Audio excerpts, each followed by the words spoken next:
বোয়ালখালীত অবৈধ হালুরগাড়ত ফেরি দখল ও ইজারা বাতিলুর দাবিত মানববন্ধন ও বিক্ষোভ মিছিল অনুষ্ঠিত।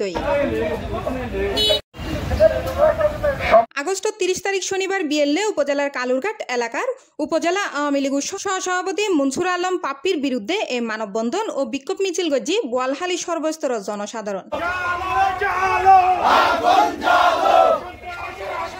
এই সময় মানববন্ধনত বক্তব্য রাখে মোহাম্মদ সেলিম, মীর ইলিয়াস, জাহেদ শাহরিয়ার, মোহাম্মদ সাজ্জাদ, সাদাত হোসেন জিকু, পারভেজ, মোহাম্মদ নাহিদ, মোহাম্মদ আসগর ও মোহাম্মদ আদনান সহ আরো বদকিয়।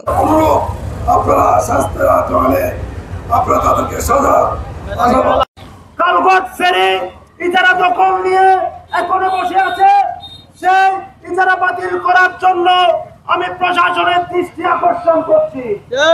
সেই মনসুর আলম পাপ্পির নেতৃত্বে এখনো বোয়ালখালীর আনাচে কানাচে হাজারো ছাত্রলীগ যুবলীগের কর্মীরা মাঠে অন্যায় অনিয়মে লিপ্ত আছে।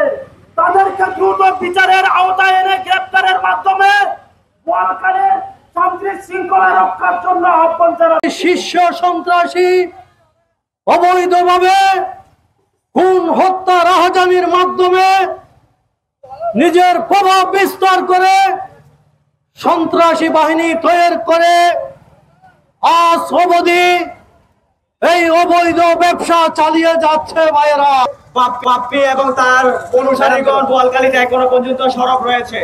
আজকের এই মানববন্ধনের মাধ্যমে আমরা সবাই প্রশাসনের দৃষ্টি আকর্ষণ করতে চাই। সভাপতি মনসুর আলম পাপ্পির বিরুদ্ধে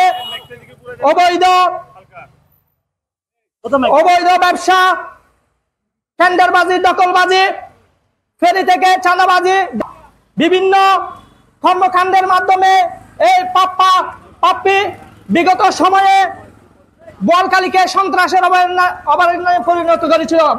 সাধারণ জনগণ আজকে মানববন্ধনে সামিল হয়েছে।